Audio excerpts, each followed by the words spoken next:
हरि के चरणारविंद का आश्रय, मुख में नाम, मनमानी आचरण पर शासन, फिर ये संसार की धूप उसको लगती नहीं है।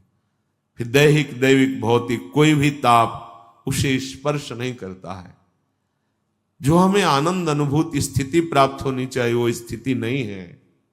बिना स्थिति के बातों से माया पर विजय प्राप्त नहीं की जा सकती।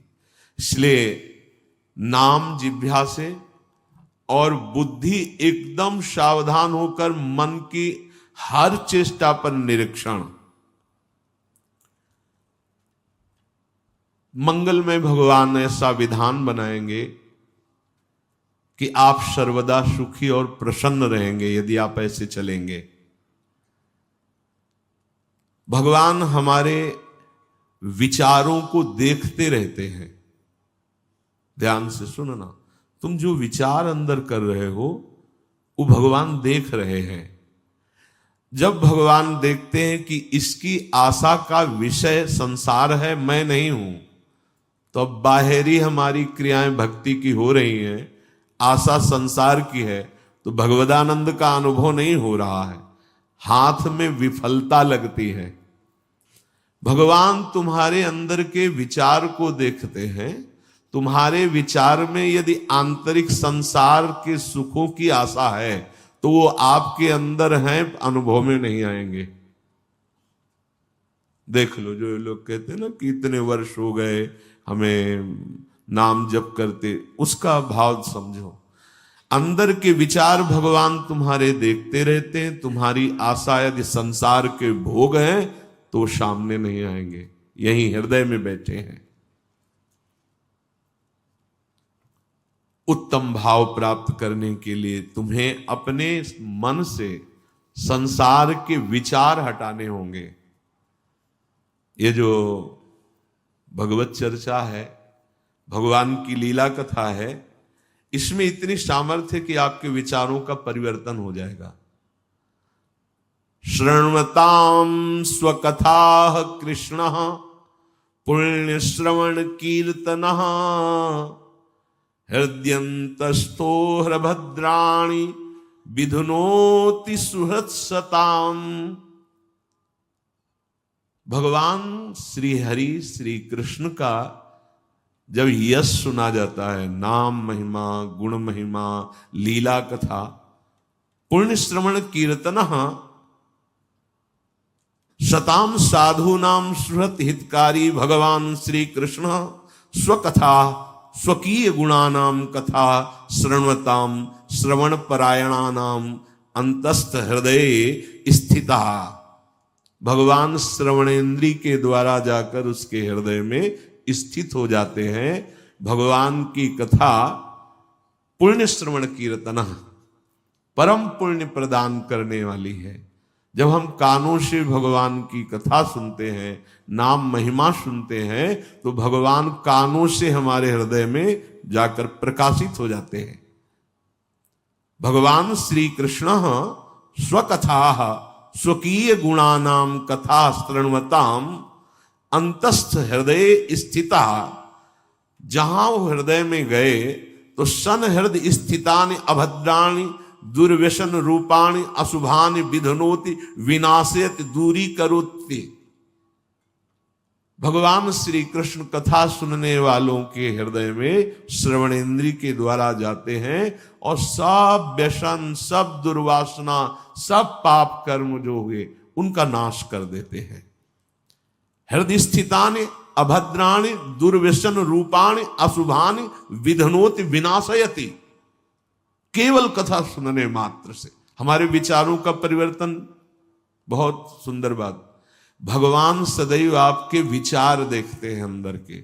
जब आपके विचार संसार के भोगों के होते हैं, संसार की आशा होती है, तो वो आपके सामने प्रकट नहीं होते हैं। बहुत समय साधन करते हुए भी प्रकट नहीं। तो अंदर के विचारों का परिवर्तन कैसे हो? तो बोले कानों से खूब भगवान की कथा सुनो। प्रभु की नाम महिमा, रूप महिमा, लीला, धाम, गुण ये सुनोगे तो श्रवणेंद्री से भगवान हृदय में जाएंगे, और भगवान हृदय में जाकर सारे व्यसन, अशुभ, पाप इन सब को नष्ट कर देते हैं। जो अभद्राणी हैं, दुर्व्यसन रूपाणी हैं, अशुभानी हैं, वो विधनोति विनाशयति, हृदय को निर्मल कर देते, अर्थात हृदय के विचार अब भगवत स्वरूप होने लगते हैं। पिबन्ति ये भगवत आत्मनः सताम कथामृतम श्रवण पुटेषु संभृतम पुनन्ति ते विषय विदूषिताशयम ब्रजन्ति तच्चरण सरोरुहान्तिकम। ये जना सताम भक्तानाम मुखात, जो जन सदैव भक्तों के मुख से भगवता श्री कृष्ण कथामृतम कथा सुधम श्रवण पुटेषु, जो जन भगवान के प्रेमी भक्तों के मुख से भगवान की महिमा चर्चा सुनते रहते हैं, तो ते विषय दूषित आशयम, विषय ही विशेषेण दूषितम मलिनीकृतम, अर्थात जो मन हमारा सदैव विषय चिंतन करते हुए मलिन हो गया था, जहां हम भगवान के प्रेमी भक्तों के मुख से चर्चा सुनी तो भगवान उसके हृदय की वासनाएं नष्ट कर देते हैं। कथा का बहुत बड़ा प्रभाव है। धुंधकारी ने कोई और साधना नहीं की थी, केवल 7 दिन एकाग्र चित्त होकर श्रीमद् भागवत की कथा सुनी तो पार्षद स्वरूप होकर के विमान में बैठकर गोकर्ण जी के सामने वो भगवत धाम को गया। रत्नावती जी ने और कोई साधना नहीं की थी, केवल भगवत चर्चा सुनी, प्रभाव से उनको नाभाजी महाराज ने भक्त भूप कहा है। ऐसा त्याग महारानी होते हुए, सम्माननीय होते हुए मुंडन करा के बैठ गई संतों की सभा में, कोई भय नहीं। भगवत कथा विषय वासनाओं से मलिन अंतःकरण को बहुत जल्दी शुद्ध करती है और हरि के चरण कमलों का अनुभव होने लगता है कि प्रभु के श्री चरणारविंद हृदय में विराजमान है। धर्मः स्वनुष्ठितः पुंसाम विश्वक्षेन कथासु यः नोत्पादयेद यदि रतिम श्रम एव हि केवलम। यदि आप बहुत से सब साधन करते हैं और भगवान की कथा सुनने में, सत्संग सुनने में आपकी रुचि नहीं है, तो यहां कह रहे हैं कि मानो आपको जितने भी साधन धर्मानुष्ठान किया उसका कोई फल नहीं मिला, आप बड़े अच्छी साधना कर रहे। ये तो अनुभव की भी बात है। एकांत में साधन करते हुए साधक में बहुत से ऐसे दोष होते हैं जिनको नहीं त्याग कर पाता, वो सत्संग से ही दूर होते हैं। जब सत्संग में हम बैठते हैं तो सत्संग मानो दर्पण की तरह हमें दिखाता है कि हमारे अंदर कौन कौन से दोष हैं, और फिर त्याग करने की युक्तियां भी सत्संग से ही प्राप्त होती है। इसीलिए सिद्ध महापुरुष भी, जिनकी जड़ चेतन ग्रंथि का भेदन हो गया है, आत्मा राम है, वो भी भगवत चर्चा करते और सुनते रहते हैं।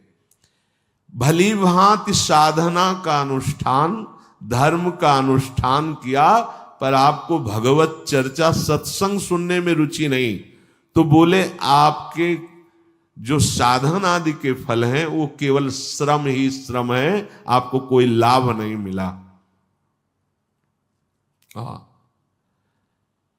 स्वधर्म का फल है, साधना का फल है कि भगवत चर्चा में आपकी प्रीति हो जाए। बावरों रस में फिरे खोजत नेह की बात, कोई प्रभु की चर्चा सुना दे, कोई सत्संग सुना दे। बड़ा अहोभाग्य होता है जब सत्संग में रति, भगवत चर्चा में रति हो, अन्यथा साधना बड़ी नीरसता है। ये इसलिए कहते हैं कि इसी मार्ग में चले हैं, वर्षों चलते चलते मन नीरस हो जाता है। सत्संग में एक नया उत्साह, भगवत चर्चा में एक नई जीवनी शक्ति मिलती है, भगवान की तरफ चलने का नया उत्साह मिलता है। नहीं तो आगे चलकर फिर साधक राग द्वेष में फंस जाता है, निंदा स्तुति करने लगता है, अपने में श्रेष्ठ भाव, दूसरे में हे भाव, और वो सत मार्ग से गिर जाता है। सत्संग ही एक है जो हमारे दोषों का दर्शन कराकर ऐसी युक्तियां जिससे दोष त्याग हो और भगवत चरणारविंद में प्रीति हो। नात्यंतिकम विगणयन्त्यपि ते प्रसादम